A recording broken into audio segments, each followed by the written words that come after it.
a game that was not on the rundown to start tonight, but ended up there, is Texas A&M upsetting number 5 LSU 38-23. All right, I have been making jokes all week about the College Football Playoff Selection Committee ranking 2-loss LSU number 5 in the country, ahead of other teams that deserve to be there.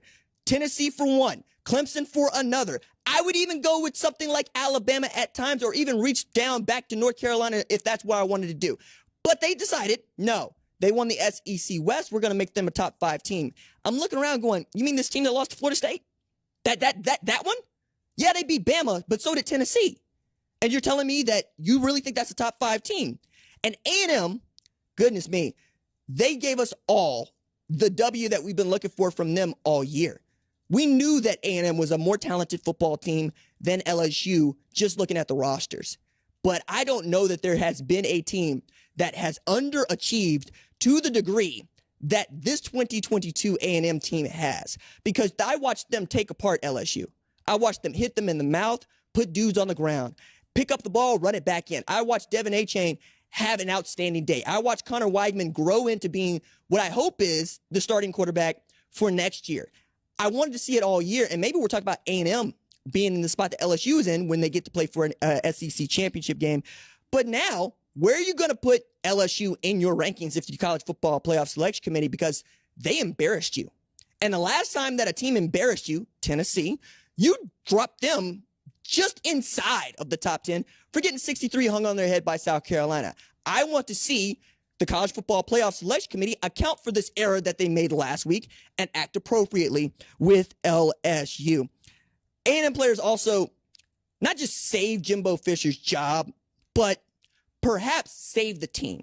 Because one of the questions that I had asked was, if A&M goes to 4-8 and not 5-7, how many of these players are here at A&M next year? Why not just go into the portal and try to find another culture that fits? Because it didn't feel like this was one that was staying together. You had players that were indefinitely suspended. You had players that were absolutely acting out of pocket.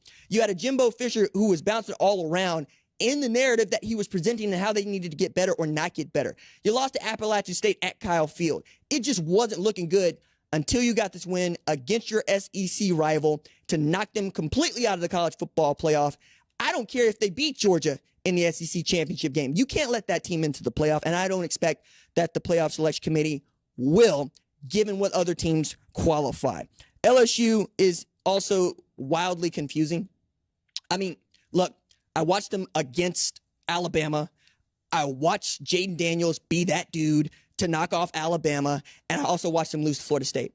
And then I watched them get dunked on by A&M. I just want Brian Kelly to figure it out, tell me who's doing what and why. But I'm going to admit, I've had a lot of fun watching this version of LSU, and I'll watch it again next year because if nothing else, they are entertaining, and that's what I want. Entertain me. Please entertain me.